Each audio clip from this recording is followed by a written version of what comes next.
Buenas y bienvenidos una vez más a este su programa preferido sobre información novedosa, noticias y tertulias sobre los temas más interesantes de la actualidad. Durante estos últimos días hemos visto en redes sociales, canales de televisión, medios periodísticos, un levantamiento de un gran movimiento religioso, o podríamos denominarlo de esa manera, pues que ha promulgado enseñanzas en contra de un tema bastante particular, moviendo más a su favor y logrando que muchas personas a lo largo de diferentes ciudades compartan su manera de pensar.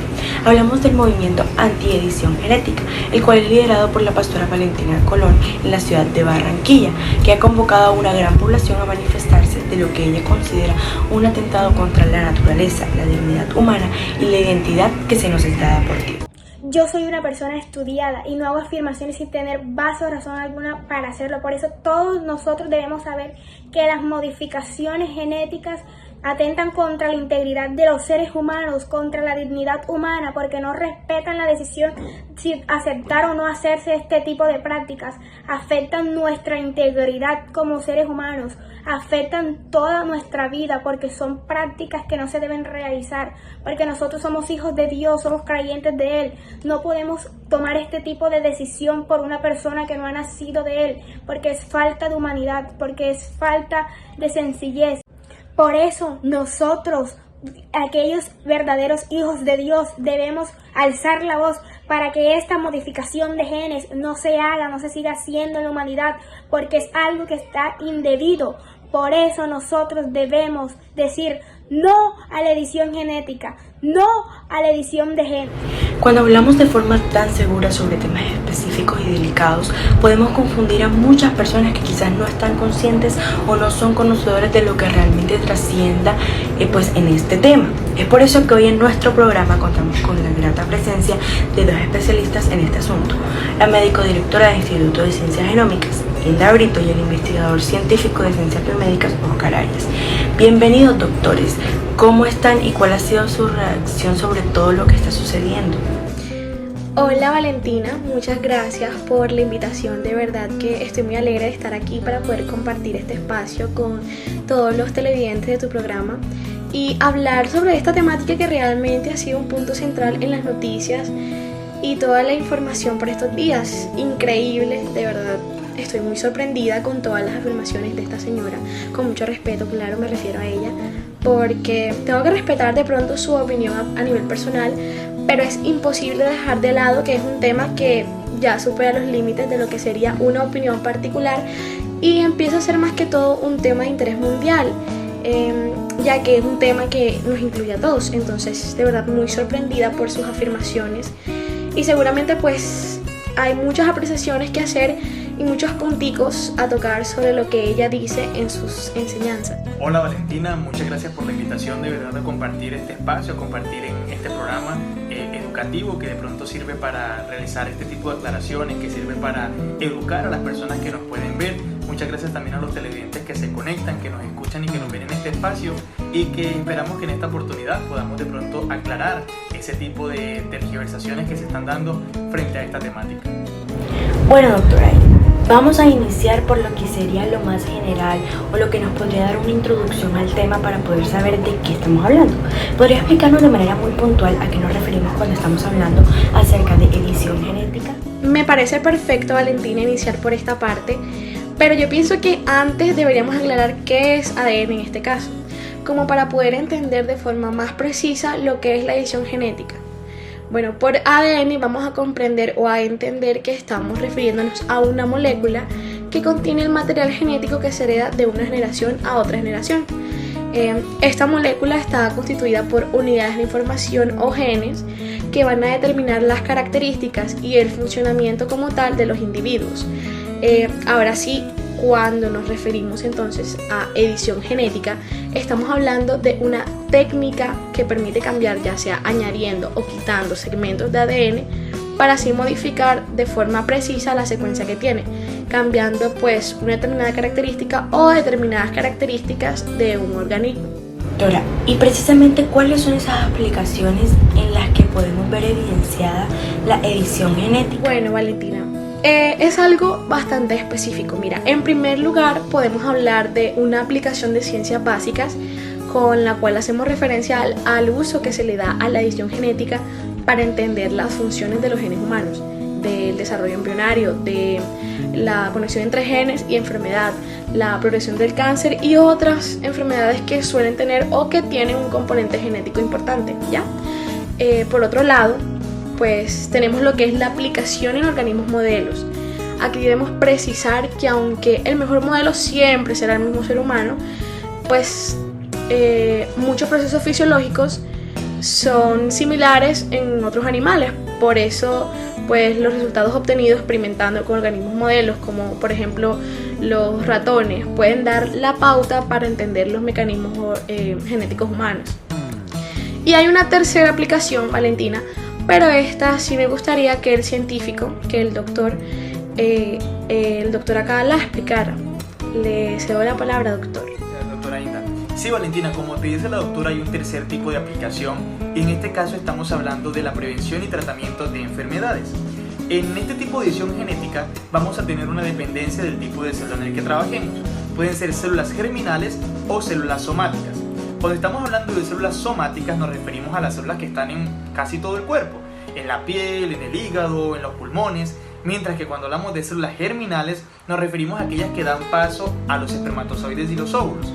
Yo creo que aquí ya nos estamos adentrando un poco en lo que es la polémica como tal, porque si bien tenemos que aclarar que la edición en células somáticas es una edición que permanece y es dirigida únicamente a la persona en la cual se realiza, mientras que cuando hablamos de edición en células germinales es una edición que los cambios realizados pueden tener la posibilidad de ser heredados en futuras generaciones. Entonces pienso que aquí empieza ya el tema de la polémica. Bueno, doctor, pero me parecería excelente que pudiésemos profundizar un poco más acerca del tratamiento en este ámbito de la clasificación que usted nos menciona, sobre los tipos de células, de pronto tener un poco más de contextualización o de información en la intervención genética en cada una. Claro, Valentina, podríamos empezar hablando de lo que es precisamente la terapia potencial en células somáticas, que es una tecnología que se ha implementado en organismos modelos para tratar de erradicar el VIH. Solo que hay un tipo de limitaciones, de pronto como los cambios o las mutaciones en genes que no son precisamente los que se esperan editar. Y doctor, en serio que demasiado increíble, ya nos vamos poniendo un poquito más en contexto. Ahora, el otro tipo de célula que mencionaba, ¿en qué otras aplicaciones las podemos ver? Valentina, la edición genética también podría aplicarse a las células germinales, que son las precursoras de las células reproductivas, como los embriones. Este tipo de edición sabemos que podría de pronto heredarse en los descendientes, pero primeramente tenemos que tener en cuenta que sería utilizada para corregir esas mutaciones relacionadas con enfermedades hereditarias. Existen alrededor del mundo más de 7.000 tipos de enfermedades y que afectan un solo gen en millones de personas.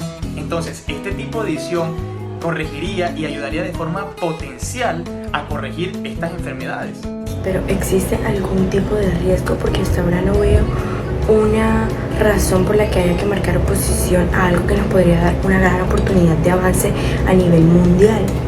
Claro, Valentina, nosotros debemos ser realistas y generales. Mira, hay una limitación de la técnica realizada en células germinales, y es que si ocurriera una mutación inesperada y no deseada en los segmentos del ADN, esta podría heredarse. No obstante, también considero que deberíamos mencionar que es posible la ocurrencia del mosaicismo genético, que este es un fenómeno que surge cuando la edición solo logran realizarse en algunas, pero no en todas las células del embrión, y así se hace complicado detectar posibles problemas genéticos en el embrión antes de su implantación en la madre. Claro, es muy propicio mencionar estos puntos importantes y relevantes dentro del tema. Entonces, ¿creen ustedes que esta es la base o el gran argumento de las personas que están en contra de la edición genética? Bueno, yo personalmente creo que fijándonos en la noticia que ha estado circulando y de pronto en la manera en que las personas han estado asimilando esta situación, quizá hay una exageración de preocupación, aunque en las bases sociales, las bases científicas, éticas y morales de la edición genética sean una realidad. Pienso que es algo que debemos aprender a sobrellevar sin esperar de pronto este tipo de avances de lo que podría ser la fe de las personas, porque sí, aunque yo personalmente no soy una persona de fe, no soy creyente, no comparto dichos ideales, respeto sus principios, pero pienso que no deberían ser un freno o no deberían ser una piedra de tropiezo en lo que son los avances y el progreso de este tipo de estudios. Bueno, a diferencia de la doctora Inda, yo sí comparto la fe cristiana, sí soy creyente, pero no permito que mi fe se oponga a mi trabajo, no permito que lo que creo se interponga en medio de los avances o en medio de lo que podría hacer bien a la humanidad entera, porque aunque crea que Dios es el dueño y creador de la vida, no creo que tenga ningún problema con permitir que nosotros podamos trabajar en pro del bienestar de todos. Bueno, bastante controversial el tema moralmente hablando, pero bueno, doctores, y en cuanto a la recomendación que ustedes como expertos sobre los ejes básicos para poder hacer políticas públicas de la biotecnología, ¿qué nos podrían decir acerca de esto? Bueno, Valentina, es necesario concentrarse en la regulación de los productos obtenidos de la aplicación de las tecnologías, pues en cuestión de la edición genética, y no en regulaciones generales sobre la técnica, ya sabiendo así que podemos desarrollar relaciones basadas en evidencia científica considerando los beneficios y también potenciales riesgos que se pueden ocasionar. Doctores, ¿y cuáles serían esas recomendaciones si se tratara de una investigación básica o de tipo preclínico? Bueno, Valentina, en caso de que se trate de células germinativas o embriones destinadas para estudios o investigaciones de tipo preclínico, no puede promoverse con este tipo de células el embarazo. Tenemos que tener claro y ser sinceros, sea estudio de células somáticas o estudio de células germinales, todos están regulados por estándares y normas que guardan consigo ciertos protocolos. Doctora Inda, y en cuanto a las técnicas utilizadas en la edición genética, ¿qué clasificación podemos encontrar o qué tipos de técnicas existen? Bueno, Valentina, ahora mismo podríamos hablar de la existencia de 3 principales técnicas de edición genética utilizadas en la medicina. La más eficiente, fácil, barata y actualmente más utilizada es la CRISPR-Cas9, también conocida como tijeras genéticas y corta y pega genético. La CRISPR es una herramienta sencilla que permite cortar y pegar ADN.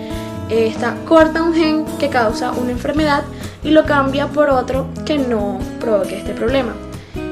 Fue el microbiólogo español Francisco Mójica de la Universidad de Alicante, todo un experto en bacterias, el que descubrió este mecanismo y lo bautizó CRISPR por las siglas en inglés de repeticiones palindrómicas cortas agrupadas y regularmente espaciadas. Esto fue en el año 2005.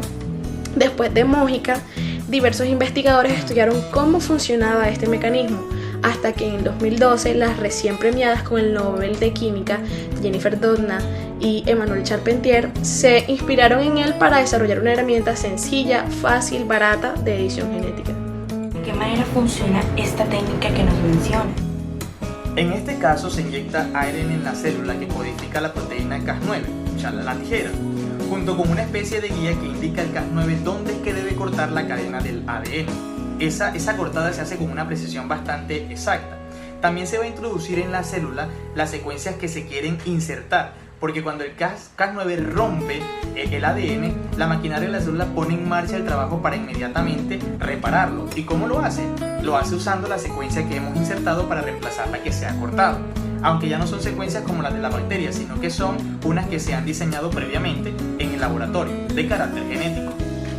Doctora, ¿y podría explicarnos de manera más detallada hasta hoy lo que se ha podido experimentar? ¿Para qué sirve esa técnica? Para introducir cambios en el genoma con suma precisión, desde regular la expresión génica hasta identificar y modificar funciones de genes o corregir genes defectuosos. La esperanza es que en el futuro pueda usarse para reparar genes que causan enfermedades, aunque por el momento donde más se emplean es en el ámbito de la investigación, por ejemplo para generar modelos animales de enfermedades complejas como la esquizofrenia o plantas transgénicas. Estudiar la reprogramación de células madres, combatir tumores eliminando los genes mutados que los causan, también para estudiar nuevas dianas y fármacos. Existen también iniciativas para usar esta técnica para alterar, por ejemplo, a los mosquitos anófeles transmisores de la malaria, aunque hemos alertado de que podrían tener resultados peligrosos al colar mutaciones en la selección natural. Bueno, entonces para aclarar las dudas, ¿qué enfermedades se pueden tratar con esta técnica y cuáles son sus verdaderas limitaciones? En este caso, Valentina, solo enfermedades causadas por mutaciones en un solo gen. Estamos hablando realmente de posibilidades, porque no existe una técnica que use CRISPR que esté aprobada. Libre todo el asunto que gira en torno a este tema y la gran cantidad de información que la población en general debería conocer, pues para estar un poco más familiarizados con la respectiva información, sobre todo lo que debemos y lo que no debemos creer.